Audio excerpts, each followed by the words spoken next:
Hey everybody, Peter Maravellis here. I hope you're all doing well. On behalf of City Lights booksellers and publishers, I'd like to welcome you all to City Lights Live, the virtual reading series that continues in the footsteps of our in-store calendar during the time of the pandemic.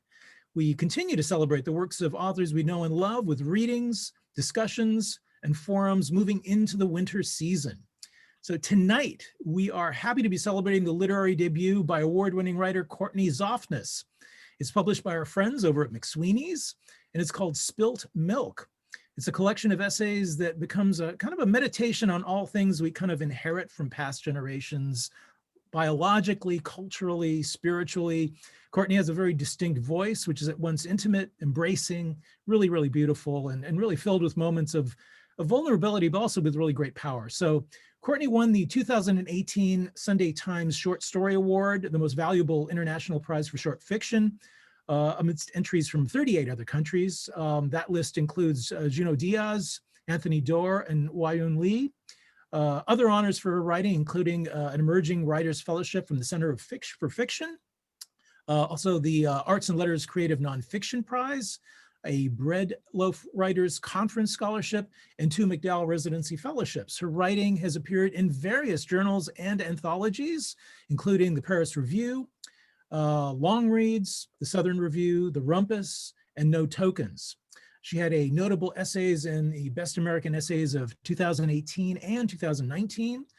Courtney has taught at nearly a dozen institutions, including Yale University and the University of Freiburg in Germany. Currently, she directs the creative writing program at Drew University and is a faculty member at the writing workshops in Greece. She makes her home in Brooklyn, New York. Joining her tonight are Rita Bullwinkel and Matt Johnson.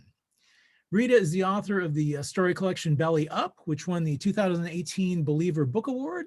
Her writing has been published in Tin House, The White Review, Conjunctions, Bomb, Vice, Guernica, and many others. She is the recipient of numerous grants and fellowships for her work. Both her fiction and translation has been nominated for Pushcart Prizes. She is an editor-at-large for McSweeney's and a contributing editor for Noon. She makes her home in San Francisco. Also with us is Matt Johnson. He is the author of the novels Loving Day, Pym, Drop, and Hunting in Harlem, the nonfiction novella The Great Negro Plot, and the comic books Incognegro and Dark Rain. He too is a recipient of numerous honors for his work, including an American Book Award and the John Dos Passos Prize for Literature. He's a professor at the University of Oregon. So before we begin, I'd like to let you know we're going to be posting links in the chat function with which you can purchase books. This is very, very important because this kind of keeps City Lights afloat during the time of the pandemic. So please, please, please do buy a book. Makes a big difference for us. We'll also be taking questions and comments from the audience at the same kind of chat function. So please put in your comments, your Q&As for the very end. So really, it's such a great honor to have the three of you with us tonight. Courtney, Rita, Matt. Welcome to City Lights Live. I think I need to unmute you all. Hold on a sec. Here we go. All right. Thank you so much for having us. Thank you. Yeah, I'm muting because kids might show up. So yeah. Mine too. So excited to be here to celebrate this beautiful book. So thank you everyone for coming, and I guess now read. Sure. It is really a pleasure to start this book tour with Rita Bullwinkel and Matt Johnson, 2 writers whose work I absolutely adore, and 2 human beings I absolutely adore. And I'm gonna start by reading from Spilt Milk. My children are wide awake, so they may join us. I'm going to read from the final essay. It's called Chaos Theory. Chaos Theory. I want to tell you about broken glass, about the blue orb wrapped in cloth that my husband crushed with his heel at our wedding ceremony just before the kiss. I want to tell you about a Jewish tradition meant to invoke a demolished temple, meant to remind us that joy should not override attention to the world's disrepair, meant to remind us that a marriage lives always under the threat of a heel. I want to tell you about symbolism, about retrieving the blue shards from the floor beneath the wedding canopy and placing them into a tiny glass tube alongside Hebrew prayers on parchment, a personalized mezuzah. According to Jewish law and lore, hanging that finger-sized mezuzah in one's door jamb ensures long lives for all inhabitants and wards off evil. My husband and I placed the mezuzah on a shelf by our apartment door and meant to hang it up, but then our son was born and we were consumed, and amid the consumption, the mezuzah got knocked to the floor and our wedding shards became wedding slivers. I want to tell you about romance, about how my husband recovered what pieces he could from the jagged mess and glued them to a little board and put the little board in a little frame and gifted the whole thing to me for our anniversary. I want to tell you too that we meant to hang it by our apartment door, but then our second son was born and we were consumed, and amid the consumption, the frame with the broken mezuzah with the broken glass got knocked to the floor and our wedding slivers became wedding specks. I want to tell you about surrender, about how my husband and I decided not to frame the broken frame with the broken mezuzah with the broken glass. Did we believe the universe was sending us a message? Did we know what the message was? Did we really think that in a galaxy with 30 billion planets and on a planet with over 7 billion people, energy from outer space traveled millions of light years to Earth, into the United States, and to New York, that it slipped into the windows of our third floor Brooklyn apartment and whispered in our ears and asked us to listen? I want to tell you, yes. In the Manhattan office of Dr. S, someone who has saved me from anxiety's shape-shifting intrusions countless times over a dozen years, someone with whom I discuss how DNA informs experience and experience can alter DNA, I describe a circumstance as written in the stars. I have just returned from a summer trip to Greece where I am part of the faculty in a writing program. For weeks, I listened to colleagues discuss ancient myths and knit them into poetry. I hiked to a seaside cave where sailors left offerings for the Dioscuri, twins immortalized in the constellation Gemini, for protection at sea. Each evening, I ambled home beneath an enormous shimmering sky, pausing every few steps to tip back my head and marvel. My psychiatrist cocks her head. If you want to talk stars, she says, you should call this astrologist. She lifts her iPad, scrolls for contact info, adds, she will blow your mind. My mind is blown already. My go-to authority on neurobiology and psychopharmacology and evidence-based practices not only condones consigning one's fate to the zodiac, but recommends it.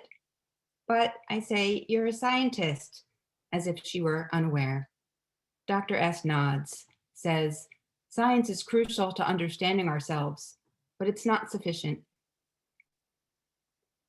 Summer 1993, Carnival Day at Sleepaway Camp. I was in the oldest unit and we were helping to run afternoon events. A natural dramatist, I signed up to play the fortune teller. I wore a kerchief on my head and large hoop earrings and sat on a tie-dyed tarp inside a tent. When younger kids stopped in, I flipped their hands over, ran a knowing finger along their palms. I pointed to lifelines and love lines and my own addition, camp lines, which anticipated the tenor of their summers. I prophesized banquet dates and color war wins and soccer successes. I told one boy he would father 8 children, told a girl she would master a new skill. I spoke as if each trellis of fleshly grooves were encoded, as if I bore the gift of decryption. They all knew I was a fellow camper, a charlatan, a fictionist. Still, I would swear that for a few blinks, I saw their eyebrows lift into the promise of my predictions. I felt the current of wonder under their skin. What if?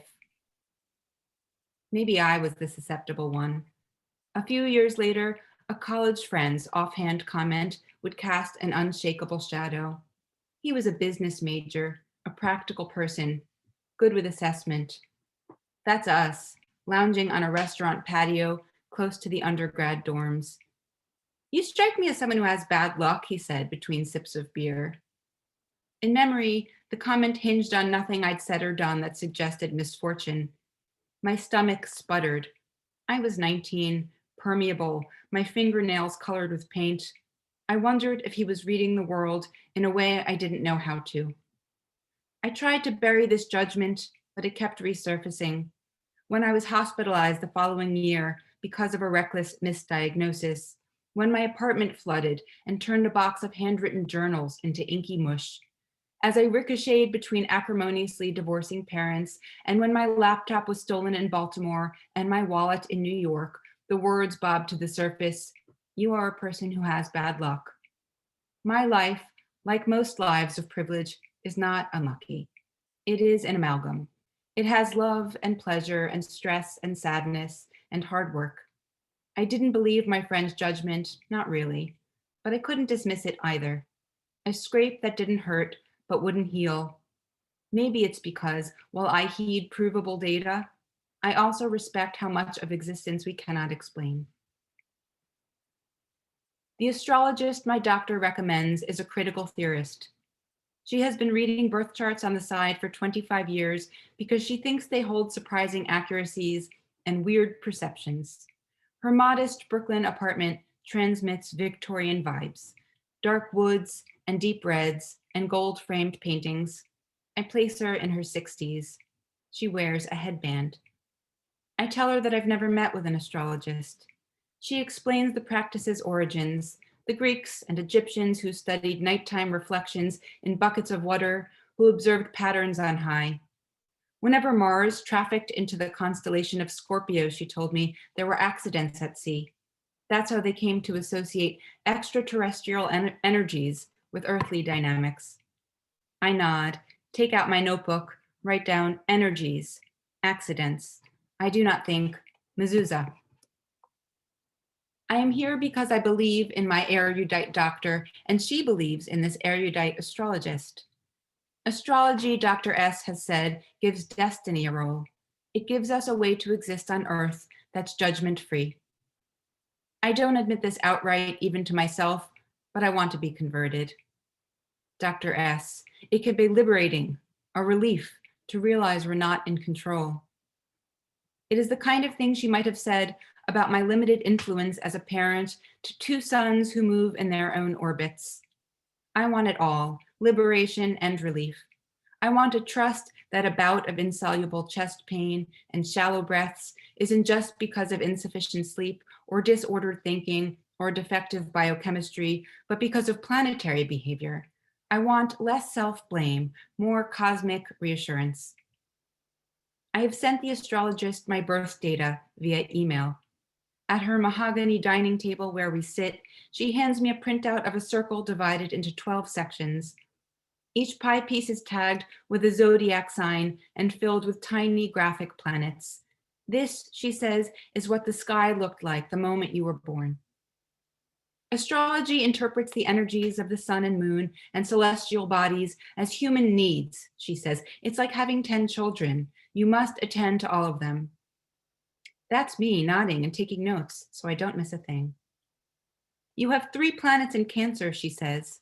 This roots me firmly in the traits associated with my sun sign, one about which I know practically nothing.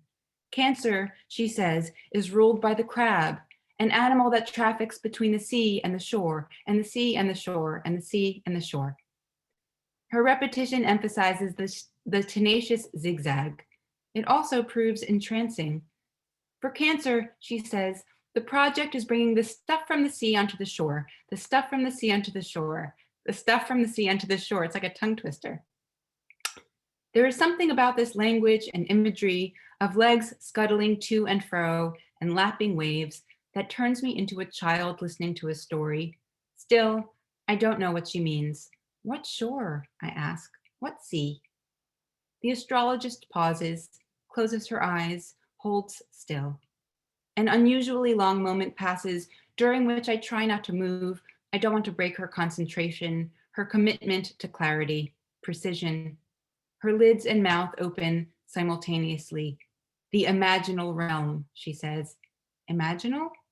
It's not a word I've heard. She nods.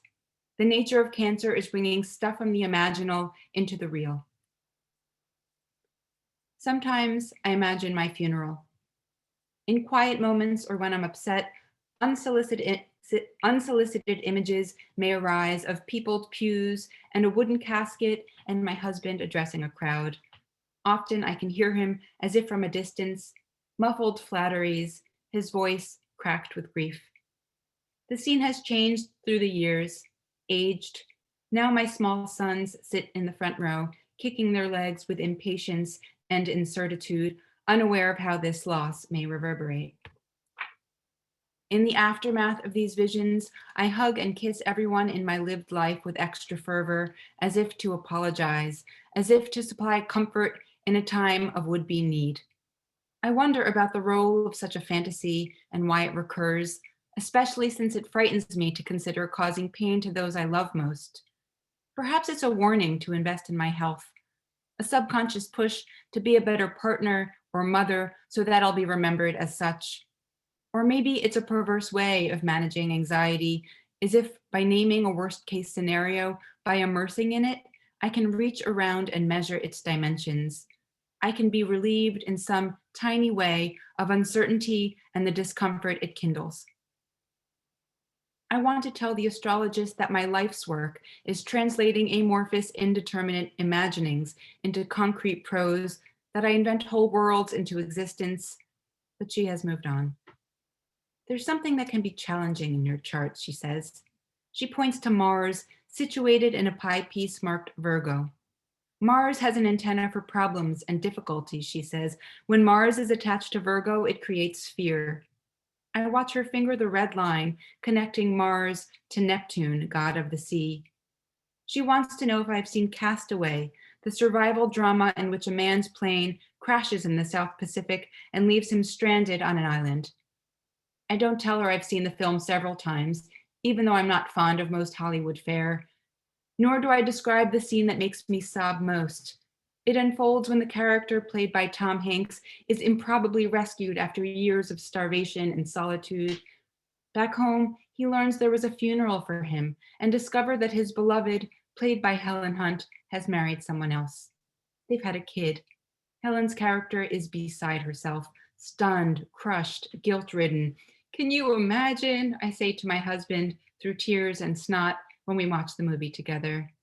I can't tell whom I'm crying harder for, Tom or Helen, their mutual devastation.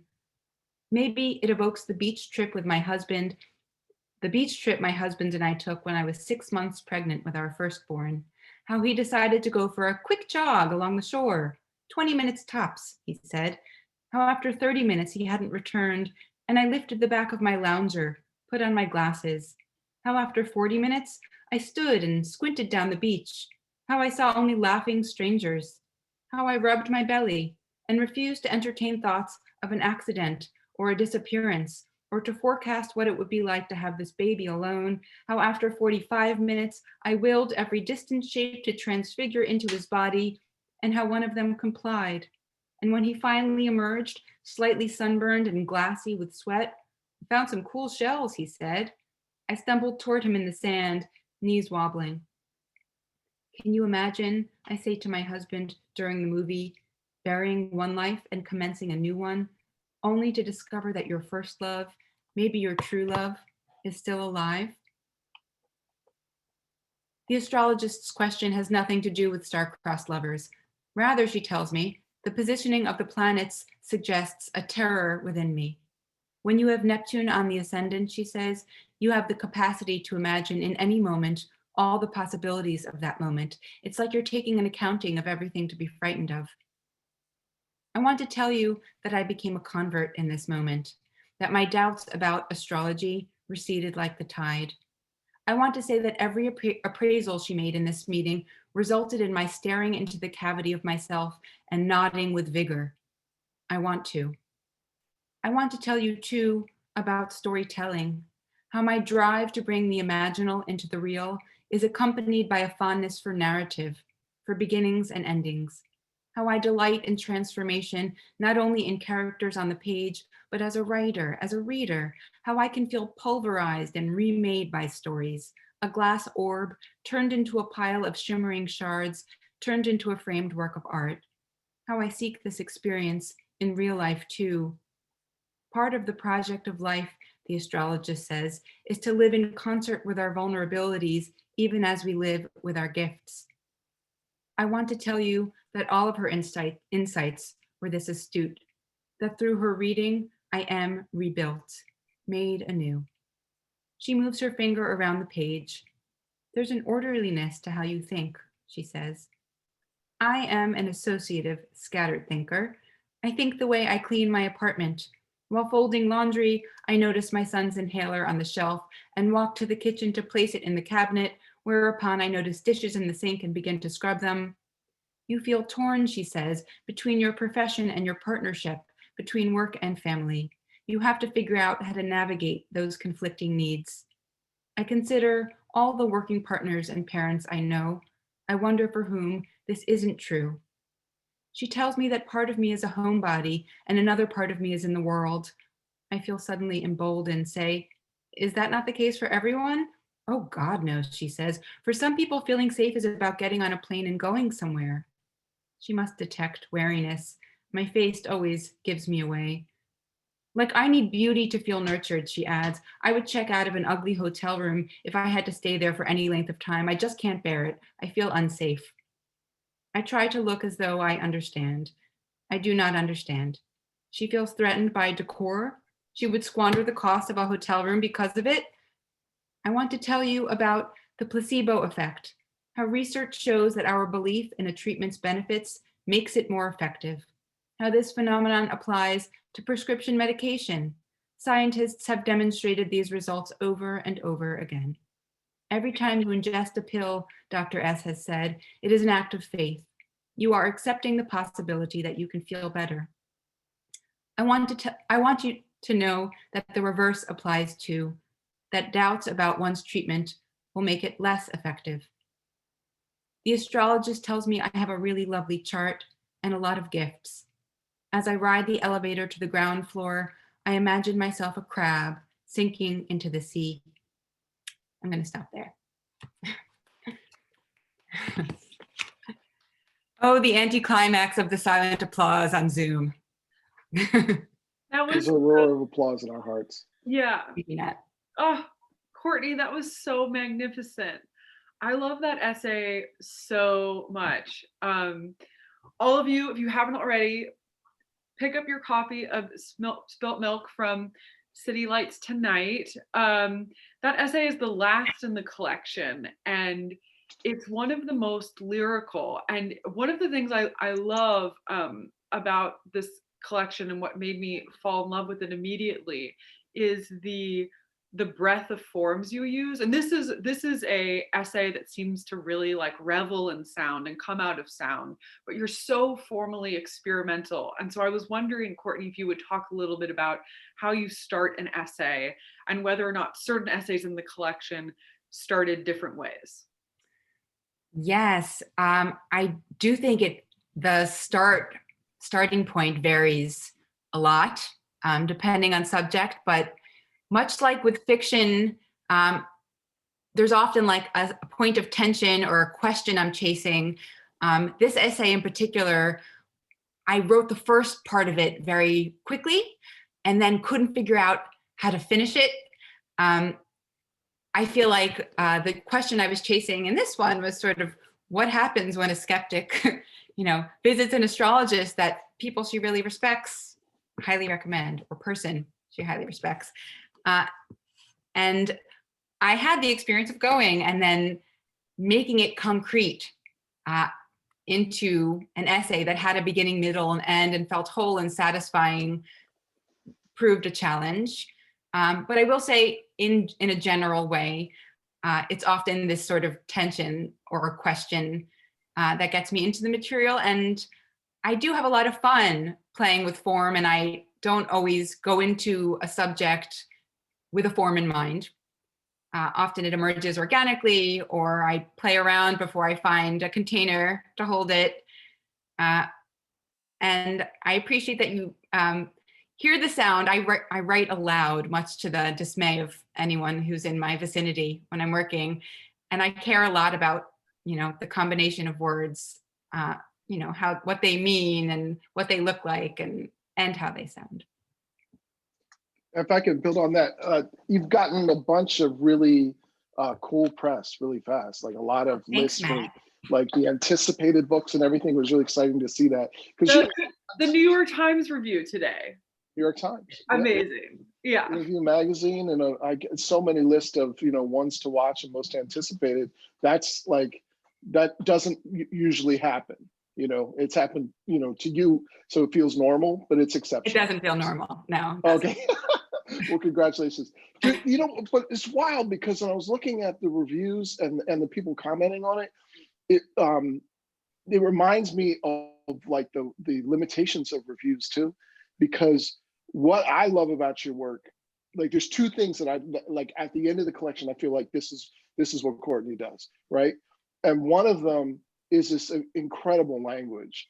And so that was really cool to hear you say that you were write out loud, and I want to hear what that is so I can steal it, but like the rhythm on the language. I remember when I first got the book, like I picked it up and I'm like, okay, where are we going to go? What's this going to do? I knew it was going to be good, but that's all I knew. And then the language just sucked me in. And, even when I finished essay and I had not captured exactly what, all the complexity of what you were going for. I reread a bunch of these to get different elements of it, but the language like immediately was singing. And so if you could just like, tell me how to do that. Like, how do you get it to get that rhythm? And again, this is something you never see in like reviews and commercial reviews of the book. Language attention, you mean? Yeah, but as another writer, it's like everything. Right. But That's so right. how did you get that rhythm and that voice? A lot of years of practice. I've been at this for a long time, and I think, I went to grad school at 23, and I won't tell you how old I am. I'm 25, fine. And, it took, nearly 20 years to produce a book. So I feel like I have been working at the sentence level. I hadn't quite found my project for a while. I was sort of chasing a project that felt worth pursuing, and one that I could complete also. But I think I've always cared a lot about sentences. So I just, I pay attention to that, but I don't know. I mean, by writing aloud, out loud? Well, so I write and then I like read portions aloud, because I'm like, listen to how they say. I write emails aloud. I'm like the very annoying person you do not want to be around when she's working, which is all the time. So see you never. But yeah, I just, it's reading aloud what I write as a way to edit and refine things like rhythm and assonance and meaning, Yeah. which I think are all related. But you're right. I think critical attention is so focused on content. Yeah, it's hard to talk about. It's hard to talk about that. You just, besides saying it's very poetic, and that doesn't do any justice. The other thing that I notice a lot in your stories, that I was kind of surprised that people didn't mention, is there's I just get like this feeling of reality in them. I thought you were just going to say a feeling, and I was like, I'm making you feel things. Yeah, you are making me feel things. You're making me feel like I'm in a living person's head, in a way that does not feel overdone. Like, it doesn't feel like an act. It feels incredibly natural. And I know, from being on the other side of the screen, that it takes a lot to feel like that. Is that something you developed in your short story writing that transferred over, or was it a different leap? Yeah, I think that's very much from fiction. I had all of my training or practice, whatever, was fiction before this. And, I think sometimes, as many a grad student does, I was writing like loosely veiled nonfiction, calling it fiction.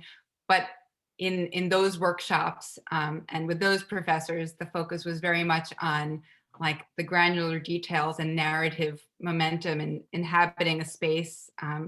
So I spent a lot of time and still write fiction. That's my next project. So as the editor of this amazing book, Could you just give a round of applause to Rita, who is my editor of this book? Courtney, we had so many amazing conversations about ordering, and I was reflecting on like the things that had a lot of shifting and the things that stayed the same.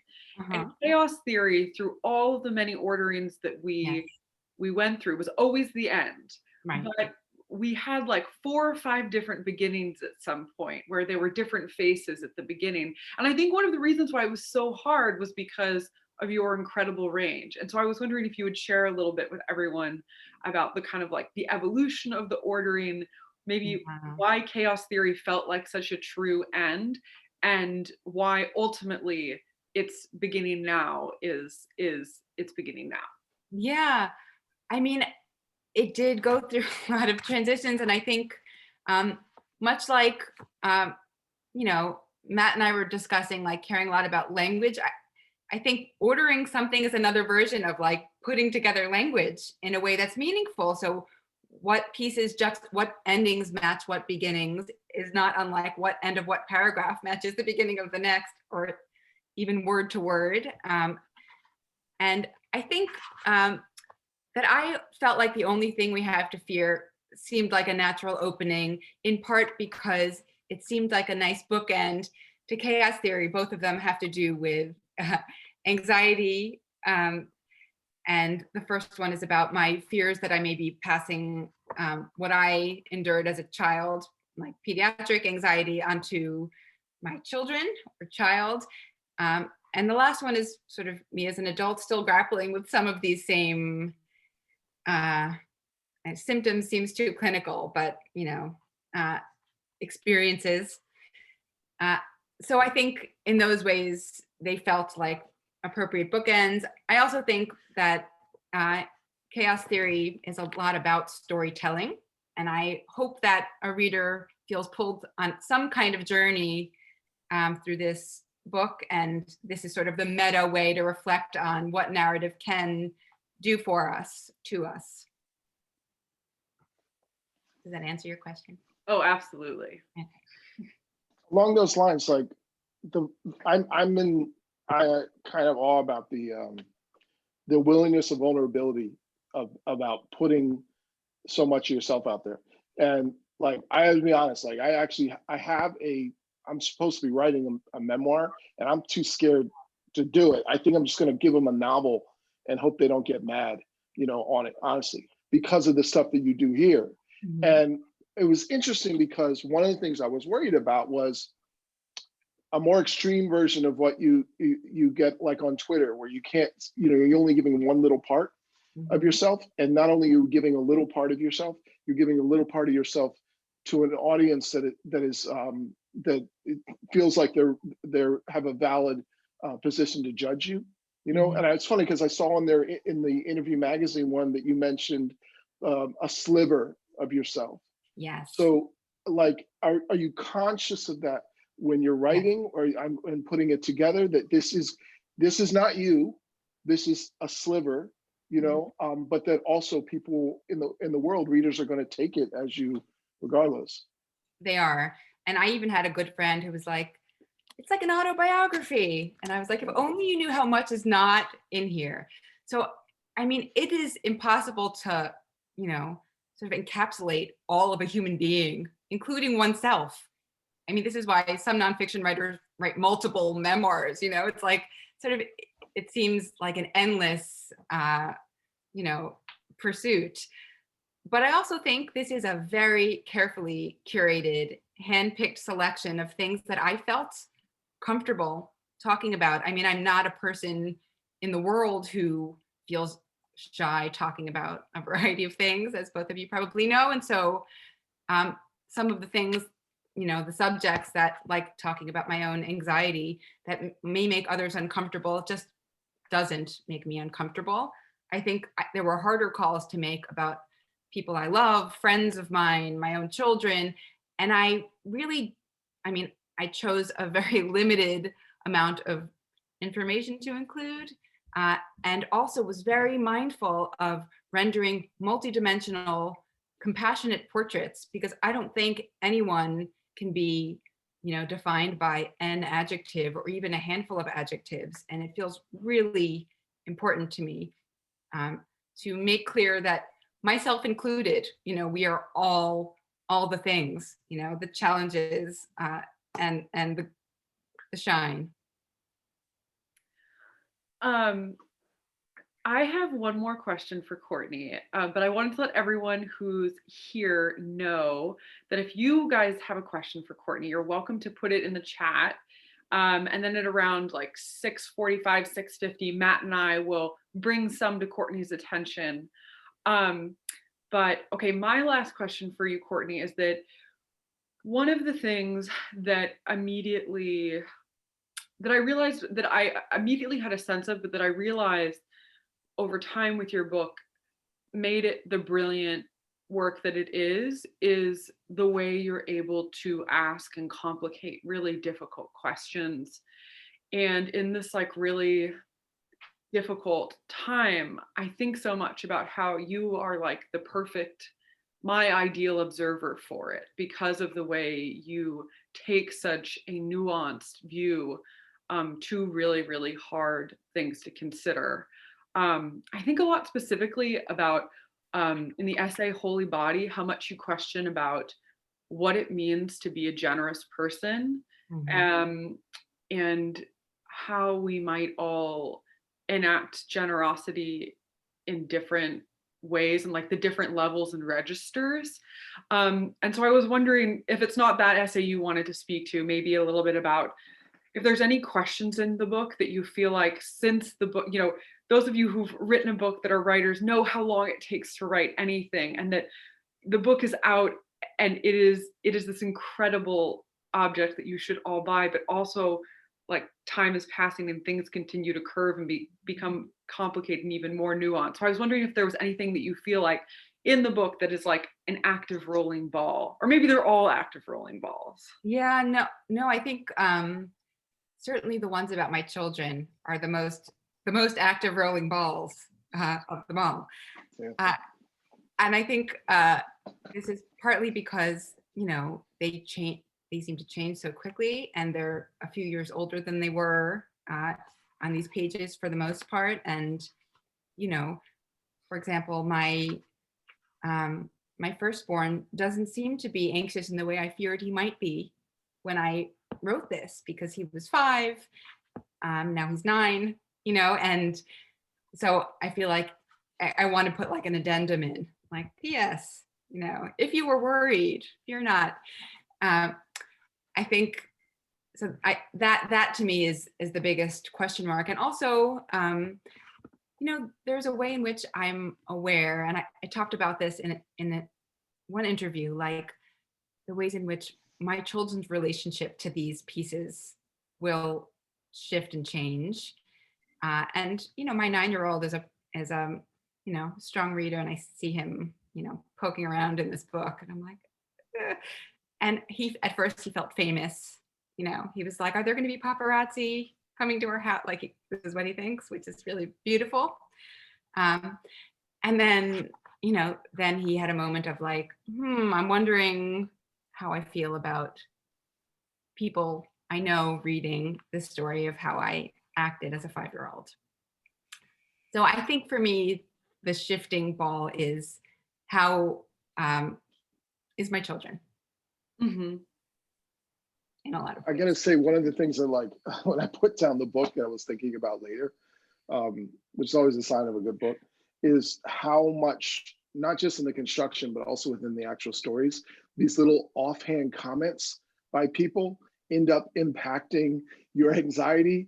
And like, one of my nightmares is like, well, maybe about once or twice a year, I wake up at 3 o'clock in the morning and say, oh my God, did I say that to that person? You know what I mean? Like 28 years ago. That was you who told me I had bad luck, Matt. Yeah, sorry. Oh. But that's the kind of thing, right? Where like, I'm worried about things that somebody said to me like that. Right. And I know there's somebody out there who I don't even remember who's still thinking of something that I said like that. And it was really cool to see, how you were using that to unpack it in a way that wasn't like quickly judgmental. There's so much I read now, and I love the contemporary essay, but there's a lot of kind of black and white discourse about things, and you know, there's a lot of catharsis on the page that ends up being very judgmental. One of the things that's really cool about yours is you never rest a foot in that sense, you know, both with your own involvement and also with the, you know, with characters in this book who would have been villains in other ones. There's an empathy and an understanding there because of that. But as far as these words, like, have you ever come, are they basically writing prompts to you now? Or, you know, what do you make of them? What words? Well, like at the bat mitzvah, like like these kind of things, or like, you know, this offhand anti-Semitic comment, or like the comment of the you know, the way the student, the sexist student crosses the line with the harassment. A lot of times in this thing, I'm like, I bet there's, well, I know even if they remember doing it, there's no way they brought the level of complexity of thought to what they were doing, you know? Or like the person who said, you know, I think you just have bad luck. They might not have remembered a half an hour later that they said no that. way, yeah. Yeah. So like along that, do you find those things helpful now? Like both as a writer and a grown-up, you know, or is it something that's just never going to go away? Those kind of haunting words. You mean they'll like experiences or offhand comments, how they've cemented now? Do I find them helpful? Yeah. I feel sort of neutral about them. I don't think they're helpful or harmful, and some of them only recur to me when I'm writing. So it's not like I'm haunted by, you know, an offhand comment a 12-year-old boy made up my bat mitzvah. So rest assured that that is not how my life is lived. And the bad luck thing, I mean, every now and then I would think about it, but in exploring an essay on astrology, right, which is so much about like destiny and luck and things beyond our ability to control, I was like, oh yeah, remember that asshole who said that thing to me? And and suddenly it seemed to have a home here because I had thought about it, at least in the immediate aftermath, more acutely. But I think that's one of the joys of writing, is that, you know, details you didn't even mean to like store just emerge. So I don't know, maybe it lives in me in a subconscious way, but not actively. Yeah, no way. I didn't think you were cursed like I am. I was just like, you know, one of the things that like with a lot of things that people have said to me that have been hurtful or offensive stuff. One of the things I find interesting about them is that I think back, so the ones that registered with me because of other questions I was having in my own mind, you know, even if I didn't realize that at the time. Yes. And, you know, like the thing, look, you know, the perfect example is the comment of if you had bad luck. Like I'm sure you heard lots of other things that didn't register, but this registered because of what's going on with your parents. And, you know, it's funny, like we met 20 years ago and I still remember the stories about your mom. I don't think you remember you know, what told me, and then we're still kind of like vivid there, this idea of, especially you're 19, what life am I going to have? This is going to be raining forever, you know? Yeah, at the time I knew you, Matt and I used to have editorial jobs at the same place. I think I was living in her old apartment building in Greenwich Village, and you know, I was really, and still am, just impressed by that history, you know. But that's funny that you remember that. Courtney, I'm interested to know. Yes. I think of this book as entering a very, very storied and brilliant and glowing canon. But if you could curate, like, you know, City Lights is doing like the Courtney Zoffness bundle. Oh gosh. Yeah, you know, it's not exhaustive. It's like, it could even be things published recently that you're like, but yeah, 5, 6, 1, 2 other books that have just, you feel like, whether directly or indirectly, have really influenced your work. And I would open it up to, because you are so truly a cross, I think of you so truly as a cross genre writer. maybe, if you would agree, not just memoir, but anything that you feel like has influenced this attitude that we keep coming back to, your incredible attention and detail to the sentence. I feel like this is what they do in like the New York Times book review. It's like, you're having a dinner party. Who are you hosting? And I'm always like, oh man, I hope no one ever asks me that question. You get a week of Is this those, dead so or you're on the alive? spot. You make Yeah. the rules. I pick the rules. Okay. I mean, I don't know. Okay. The first writer who came to mind is a contemporary writer who has a column in the Paris Review, Sabrina Ora Mark. She writes the Happily column in the Paris Review, and I just devour it. I think her prose is so lush, and her ability to layer ideas and slide among like profound concepts with like these banalities is really moving. Let's see, who else is coming? Zora Neale Hurston, who was the first love of my literary life, who showed me that you could have lyrical prose and still tell a story, and one wouldn't overshadow the other, that they could exist in tandem. Joanne Beard is an essayist whose work I love, and she has a new book forthcoming. Rita Bullwinkel's Belly Up, which is just a brilliant collection, which I recommend you all buy and read. Peter, if you want to throw that on the chat. Pym by Matt Johnson. Really I read that. Wonderful, profound novel. I always teach Justin Torres's We the Animals, which is a slim lyrical gut punch. I mean, I could go on. I love Mary Gateskill. What else can I say? It's a good bundle. Is sufficient? Okay. Yeah, I'd be happy to be bundled with all of those aforementioned names.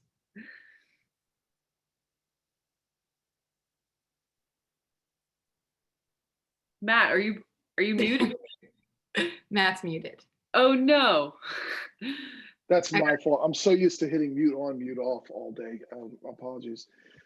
Yeah. So when you were putting this together, like hearing all those books together, like it's wild because I'm thinking of this collage, and I can see it within the work, but then I can also see you individually on top of that. Do you think with your fiction it's going to change after this experience? Do you think it's like, I know it's heavily influenced your nonfiction work, but do you think it's going to cross-pollinate backwards? That what's going to cross-pollinate? That I'm going to... That after writing a book of nonfiction, it affects the way that you're writing fiction. Well, I've been writing them both at the same time, and I was writing these essays on the side while I was working on fiction, and I didn't realize that I was writing a book until I read a bunch of them together and realized that they had a lot in common. So they were always sort of like I was cheating on my fiction with these, and it just happened to finish first.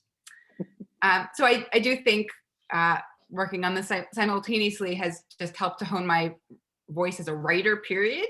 I'm not sure how it'll affect my fiction, but I do think I'm definitely not going to write like a chronological, novel. Or whatever, one that is very square, because I like playing. Courtney, we have a question from Philip Mugridge. He says, "Hi, Courtney, great book. I'm halfway through. What gives you hope these days?" Hi, Uncle Phil. This is my husband's uncle.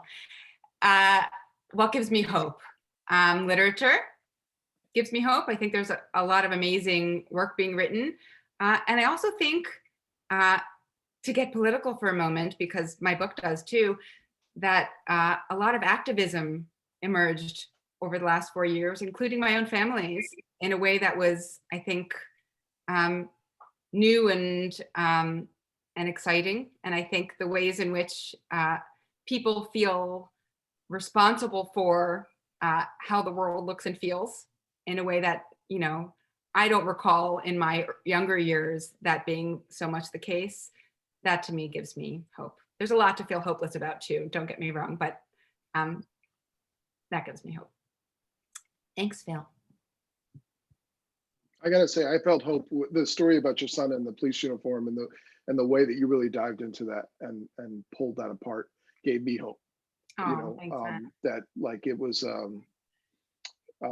it not only was exemplary, it felt like a representation of a shift in how we're thinking about things, and so eloquently and vulnerably done. And you have to do it. As I'm mixed, African American, for those who don't know, but the discussion about race has to be conducted by white America because it's a white problem. But it demands a lot of honesty and vulnerability. And I really appreciate the vulnerability in there. There's a lot of emotional vulnerability in the work, a lot of intimacy that comes from that, that I really admire. Thank you. All right, yeah, echoing Matt, something that, your work is so vulnerable. And I think a lot about how, as a fiction writer, it's so different than an essay or memoir. You're like Mask is kind of, you don't get one. And I'm curious to know, any thoughts on vulnerability or how you do it and are able to look so honestly at things? Yeah, I think because, it is, I made careful decisions, which is part of why it took a while.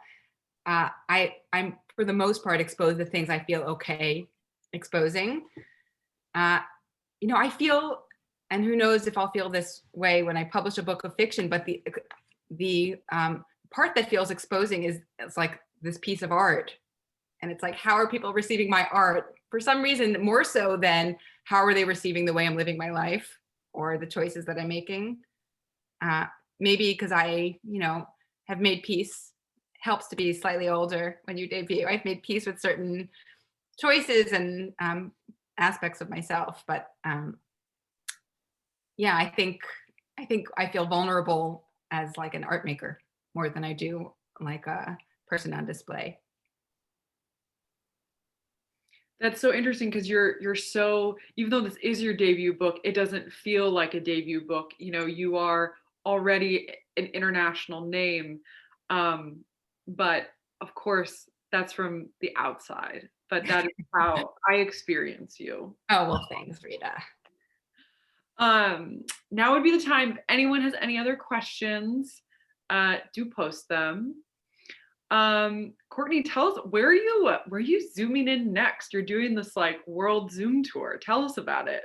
Okay, tomorrow night I will be in conversation with T. Kira Madden and Mira Jacob, two others I'd like to be bundled with, if it's not too late to expand my bundle. We can expand the bundle. Okay.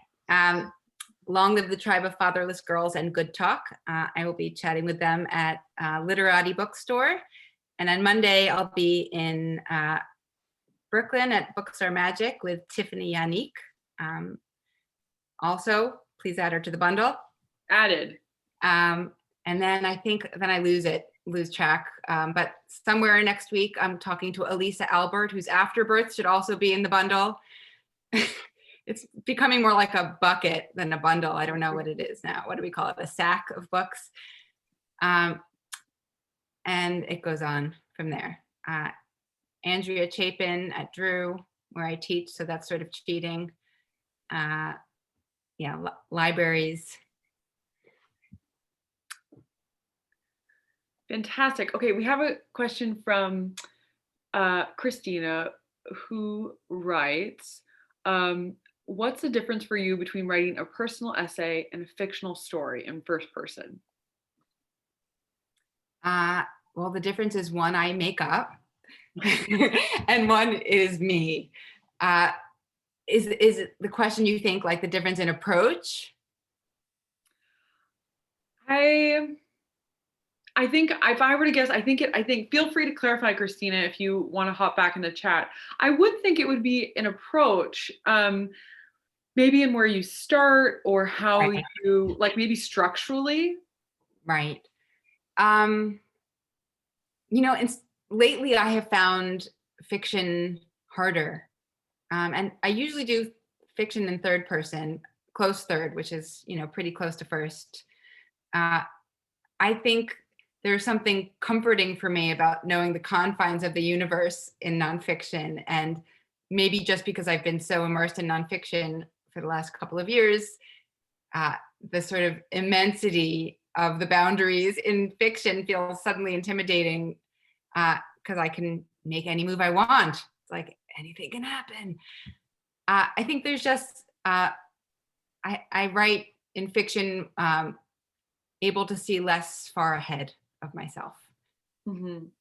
that I uncover as I go. Whereas sometimes, like in the case of chaos theory, I knew what happened when I went to this astrologist. I knew what we'd discussed. The challenge was figuring out how to, create like a meaningful essay from it.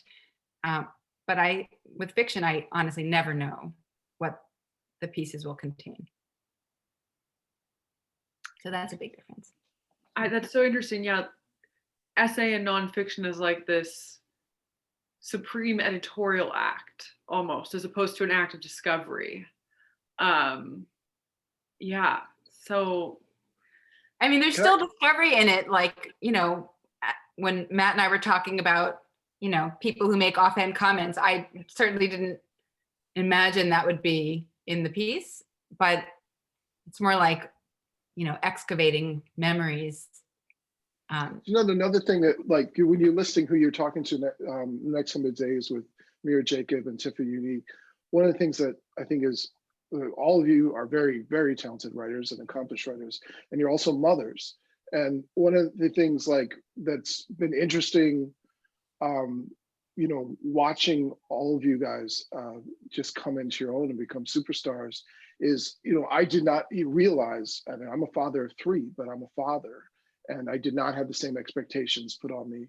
So I got a lot of work done during that period. Well, not a lot, but I got some work done during that period. Mm-hmm. And so it's actually been heartwarming to see people getting a chance to still get their work out there. And there's been a wave of people, you're younger than me, but of my general generation, who are coming after being parents, finding their balance and coming with this incredibly rich work. There's a lot of similarities between Good Talk and the way that she talks with her son in that illustrated memoir, and with this book as well, and with Tiffany Unique's work.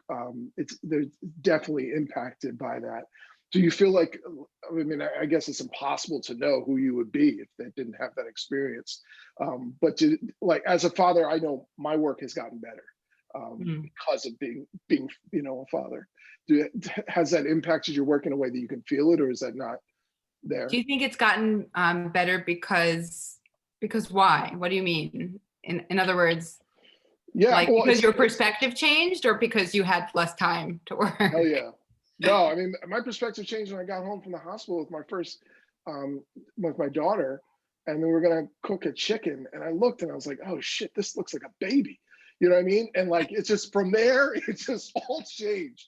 And, Oh, man. like, yeah, and I think like getting older too, you see the full life cycle. You see the generation before you start to, age and pass on, and you see a new generation come in. And I feel like I didn't understand my childhood until I saw my kids, grow up and see how they're doing. And I like the best work I've done usually has children involved in it, because of that.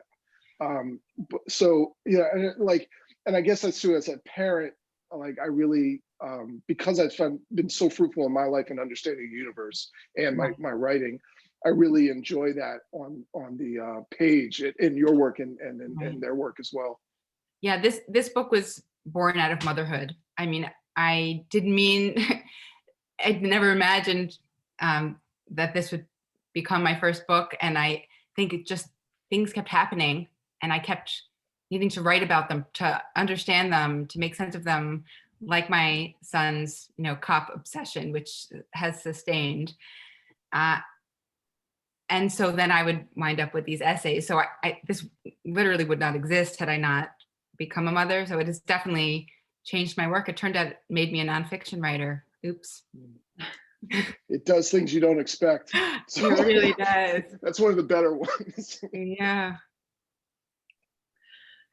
Courtney, do you feel like Matt and I missed anything? Did we? No.